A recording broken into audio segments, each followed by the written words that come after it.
From the bustling hangars of military history emerges a legend, the F-16 Fighting Falcon. While the majestic F-14 Tomcat soared as a titan of the skies, large, complex, and undeniably expensive, the United States yearned for a different kind of aerial predator. They envisioned a machine diametrically opposed, compact, lightning-fast, incredibly agile, and supremely versatile. The magnificent outcome of this quest was none other than the F-16 Fighting Falcon, a true marvel of engineering. Its maiden flight took place in 1974, a pivotal moment that ushered in a new era of air power. Affectionately dubbed the Viper by its squadron pilots, the F-16's design shattered conventional wisdom, introducing groundbreaking innovations. It pioneered the revolutionary fly-by-wire control system, meaning pilots no longer manually manipulated control surfaces. Instead, sophisticated onboard computers seamlessly translated inputs, guaranteeing unparalleled stability and pinpoint precision through every daring maneuver. The F-16 offered its pilots an unprecedented vantage point with its iconic bubble canopy, providing unmatched 360-degree visibility, crucial for dogfighting. Its intentionally unstable, relaxed static stability design, managed by its fly-by-wire system, endowed it with breathtaking maneuverability, making it dance through the skies with an almost organic grace. Unlike many specialized aircraft, heavy interceptors, or dedicated fleet defenders, the F-16 was conceived as the ultimate multi-role fighter. It could engage in close-quarters dogfights with deadly efficiency, precisely deliver ordnance against ground targets, and seamlessly adapt to virtually any mission profile demanded of it. This extraordinary flexibility quickly became its defining and greatest strength. Armed with a devastating 20mm Vulcan cannon, capable of spitting fire at an astonishing rate, and equipped with a vast arsenal of air-to-air missiles and precision air-to-ground weaponry, the Viper rapidly established itself as the indispensable backbone of NATO air forces across the globe. Its production was nothing short of monumental, with over 4,600 units rolling off the assembly lines, proudly serving in the skies of more than 25 nations worldwide.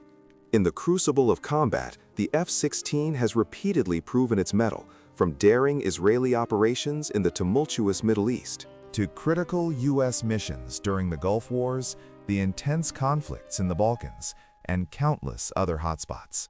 While the F-14 Tomcat may have been the glamorous superstar of the Cold War, the F-16 Fighting Falcon stands unequivocally as the unwavering, tireless workhorse of modern air power. While the F-14 Tomcat soared as the charismatic superstar of the Cold War, it was the F-16 Fighting Falcon that truly emerged as the steadfast, tireless workhorse of modern air power, proving its indispensable value across countless missions and global theaters. As the formidable F-15 and the versatile F-16 cemented their dominance in Western skies, an urgent imperative arose within the Soviet Union. They needed a decisive answer, a formidable counter to this aerial might.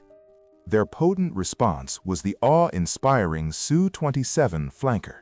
First taking to the skies in 1977, this fighter was meticulously engineered, not merely to match, but to challenge American jets in every crucial dimension: speed, raw power, and breathtaking agility. The Su-27 was an aircraft of imposing scale, possessing immense power and demonstrating a truly stunning, almost balletic, maneuverability.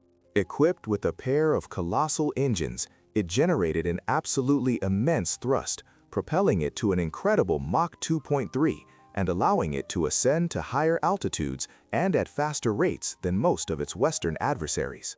Yet, what unequivocally distinguished the Su-27 was its revolutionary super maneuverability. It could execute mind-bending aerial feats, such as the legendary Pugachev's Cobra, a dramatic, gravity-defying pitch-up maneuver where the aircraft would deliberately stall, hang suspended impossibly, and then recover seamlessly, all mid-air. This display of controlled chaos redefined the limits of aerial combat. Armed with a thunderous 30mm cannon and an expansive arsenal of air-to-air missiles, including advanced long-range radar-guided weapons. The Su-27 was conceived as a multi-role deterrent, built specifically to confront and neutralize both U.S. bombers and their agile fighter escorts. While its onboard radar and avionics systems may have lagged behind their American counterparts in sophistication, this technological gap was powerfully offset by the flanker's sheer, unadulterated performance and exceptional endurance, allowing it to remain a potent threat. More than just a singular fighter aircraft, the flanker became the progenitor of an entire lineage.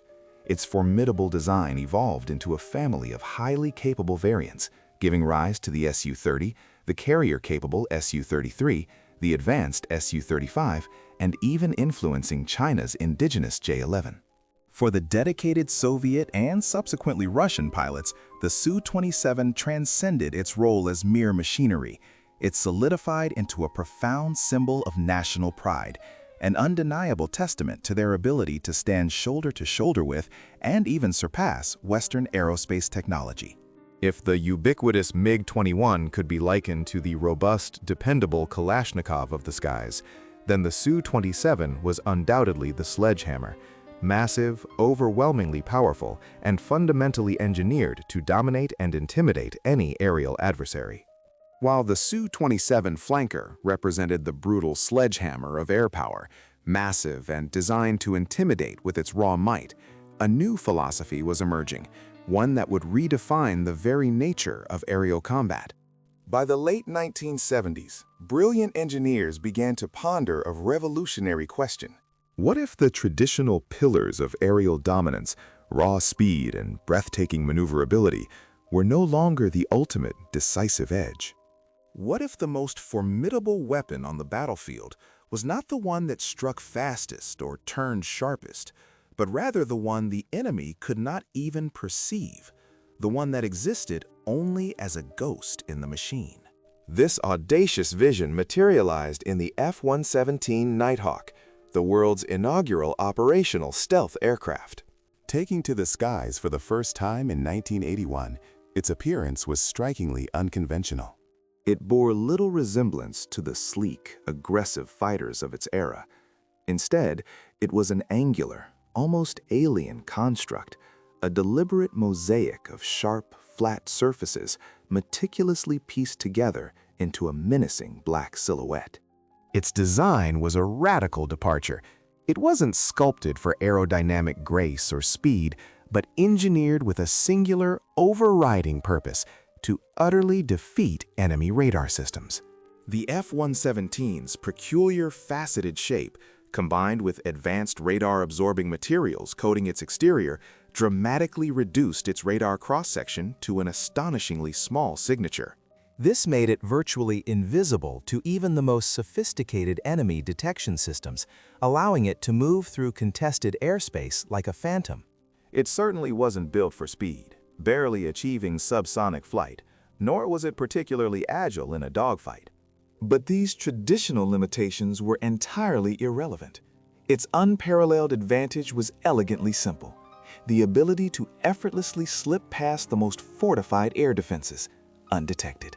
To deliver precision bombs onto high-value targets with surgical accuracy, and then to melt back into the shroud of night without a trace.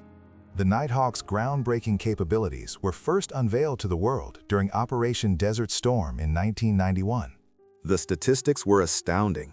Despite flying a mere 2% of all U.S. combat sorties, these spectral F-117s were responsible for striking over 40% of the most critical strategic targets, crippling the enemy's infrastructure from within. This silent assassin, despite its official F for fighter designation, a clever ruse to secure essential funding, was in truth a dedicated precision stealth bomber. Its impact on military doctrine was nothing short of monumental.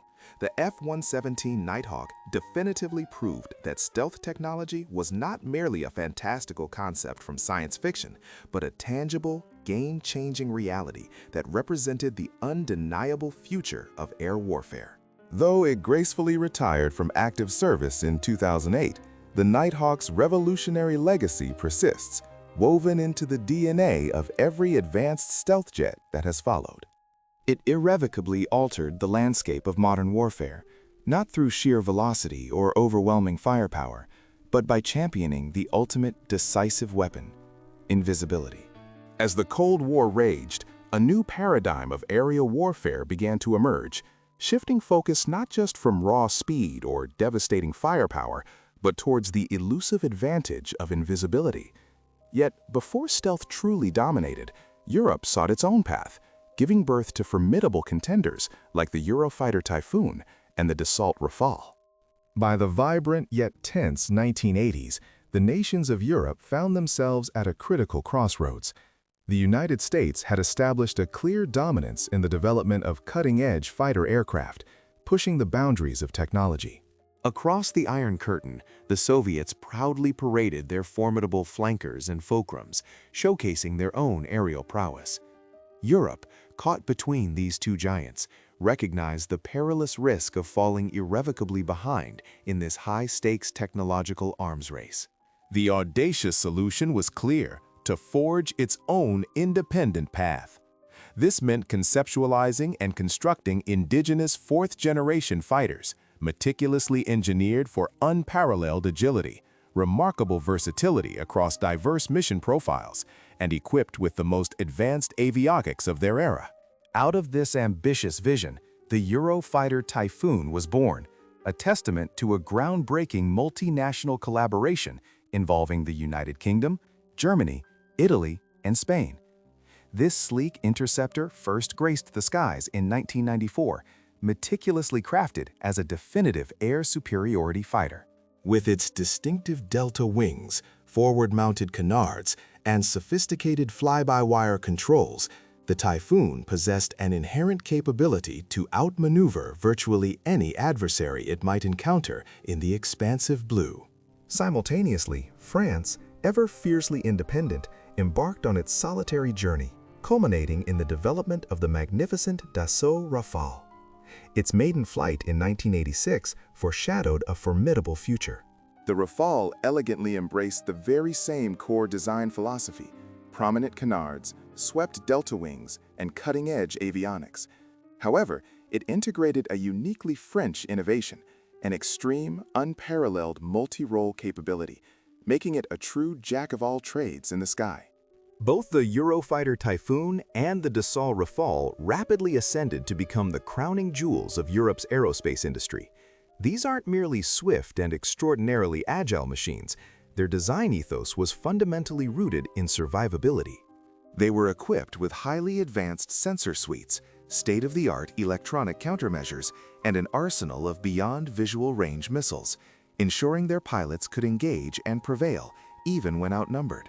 In the crucible of real combat, both jets have unequivocally proven their immense worth. The Rafale has distinguished itself in numerous high-stakes operations, seeing extensive action over the sands of Libya, the challenging terrain of Mali, and the complex skies of Syria. Meanwhile, the Typhoon has been the spearhead of critical NATO missions, diligently patrolling diverse airspaces across the breadth of Europe and the volatile Middle East.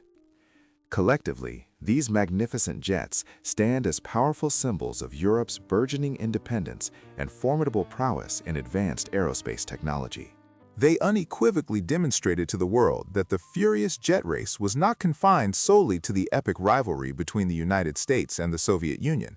No, it had blossomed into a truly global competition, with Europe asserting its presence and fighting firmly for its rightful place at the forefront of modern air power. By the dawn of the 1990s, a new imperative gripped the United States. They sought not merely another sophisticated combat aircraft, but something far more ambitious: unchallenged air dominance. A formidable fighter, engineered to leave every potential adversary hopelessly outmatched. The profound answer to this demand, an almost mythical creation, was the F-22 Raptor. First taking to the skies in its inaugural flight in 1997, the Raptor immediately heralded a new era as the world's very first fifth-generation fighter. It was a revolutionary blend of advanced technologies, seamlessly integrating unparalleled stealth capabilities with the efficiency of supercruise flight, extreme agility, and an avionics suite that was years ahead of its time, all within a singular, potent airframe. Its pioneering stealth design allowed it to ghost through hostile airspace, an invisible predator slipping past even the most vigilant enemy detection systems, rendering traditional radar almost obsolete. Complementing this, its supercruise ability empowered it to sustain blistering supersonic speeds without the telltale heat signature and fuel consumption of afterburners, maintaining an elusive advantage. The F-22's innovative thrust vectoring engines provided it with astonishing, almost gravity-defying maneuverability. It could execute turns and rolls with a precision and dynamic grace that no other fighter on Earth could hope to replicate, dominating aerial dogfights before they even began. Within its sleek, angular frame, the Raptor housed an intricate network of cutting-edge sensors and robust data links.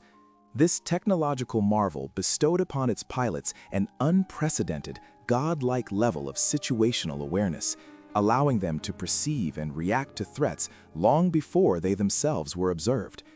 Yet, such unparalleled power came at an extraordinary price. Each F-22 cost an astronomical sum, roughly $150 million, and its production was meticulously limited to a mere 187 units, making it an exclusive, elite force. The F-22 was never simply another fighter jet. It was a stark, unmistakable declaration, a powerful message echoed across the global stage. The United States fully intended to command the skies, unchallenged, deep into the 21st century. Its very existence laid down a gauntlet, spurring nations like Russia and China to accelerate their own efforts, leading to the eventual emergence of formidable counterparts, such as the Su-57 and J-20, forever changing the landscape of air superiority. The dawn of the 21st century heralded a new arms race, dramatically defined by two formidable entrants, Russia's Su-57 Felon and China's J-20 Mighty Dragon. The groundbreaking success and sheer dominance of the F-22 Raptor had reverberated like a thunderclap across the globe. The United States had unequivocally leaped into an entirely new generation of stealth fighter technology, an undeniable technological advantage that neither Russia nor China could afford to ignore or lag behind. Their formidable answers materialized in the advanced designs of the Su-57 Felon and the Chengdu J-20 Mighty Dragon. The Su-57, making its inaugural flight in 2010, represented Russia's ambitious endeavor to seamlessly integrate cutting-edge stealth capabilities with the unparalleled, legendary super maneuverability characteristic of their revered Su-27 family of aircraft. This was an attempt to blend the best of both worlds, a fusion of evasion and agile combat. However, the harsh realities of development and geopolitical pressures cast a long shadow over the Su-57's promising future. Production has been agonizingly slow, marred by perennial funding limitations and the complexities of advanced manufacturing. Consequently, only a mere handful of these advanced Su-57s have managed to enter active Russian service, a testament to the immense challenges faced. Meanwhile, on the global stage, China embarked on a distinctly different strategic trajectory with its J-20 Mighty Dragon. First taking to the skies in 2011, this aircraft's design philosophy consciously prioritized long-range stealth interception, a stark contrast to the traditional focus on close-quarters dogfights. Significantly larger than its American counterpart, the F-22 Raptor, the J-20 was meticulously engineered with a specific, critical mission: to strategically hunt and neutralize vital support aircraft such as airborne tankers and AWACS systems. These indispensable assets formed the very backbone of American air power projection, and targeting them represented a calculated, disruptive strategy. Collectively, these two innovative fighters powerfully encapsulate the new, intensified era of global military competition. Russia, drawing upon its rich aeronautical heritage, continues to lean heavily on superlative maneuverability and time-honored traditions in aerial combat. China, on the other hand, boldly stakes its future on advanced stealth technology and an expansive, long-range strategic approach. The Su-57 and the J-20 are far more than just sophisticated machines. They are potent symbols. They stand as irrefutable proof that the fifth-generation arms race is truly global in scope, transcending any single nation's dominance. The once seemingly exclusive skies of the 21st century are no longer an unchallenged American monopoly, but a complex, contested arena where new players vie for air supremacy. While its predecessor, the F-22 Raptor, was meticulously crafted for pure air dominance, the F-35 Lightning II emerged with a different, perhaps more critical purpose: unparalleled versatility. Taking to the skies for its maiden flight in 2006, the F-35 was conceived as a revolutionary single platform. Its ambitious design aimed to seamlessly replace a diverse fleet of existing fighters across multiple branches of service. This grand vision materialized into three distinct, highly specialized variants. There was the conventional takeoff and landing F-35A, a workhorse designed for standard runways. For naval operations, the robust, carrier-capable F-35C was developed, ready to launch from and land on aircraft carriers with precision. And pushing the boundaries of operational flexibility, the F-35B offered short takeoff and vertical landing capabilities, enabling deployment from austere environments or even smaller amphibious assault ships. At its technological heart, the F-35's true power resides not in raw speed or agility, but in its profound stealth and advanced sensor fusion. It doesn't need to be the fastest or the most acrobatic. Its strength lies in its ability to see without being seen and to process an overwhelming amount of battlefield data. Functioning as an indispensable force multiplier, the F-35 seamlessly links its sophisticated sensors and critical data across entire interconnected battle networks, transforming isolated platforms into a cohesive, intelligent fighting force. However, this technological marvel comes with an unprecedented price tag. With projected lifetime costs soaring beyond $1 trillion, the F-35 stands as the single most expensive weapons program ever undertaken in human history. Despite the inevitable torrent of criticism regarding its cost and development challenges, the F-35's strategic importance has led to its rapid global adoption. Allies spanning the globe, from the technological hub of Japan to the formidable defense forces of Israel, and from the storied air wings of the United Kingdom to the expansive skies of Australia, are integrating the F-35 as the cornerstone of their frontline air defense. The jet age, far from concluding, is vividly and dynamically evolving, ushering in an era where interconnectedness and multi-role capability reign supreme. From the skies to history's battlefields, our next journey takes us to an epic tale of ambition and hubris. We turn to Napoleon Bonaparte, the unparalleled military strategist who conquered nearly all of Europe, only to meet his devastating downfall through a fatal misjudgment, the relentless, icy grasp of the Russian winter.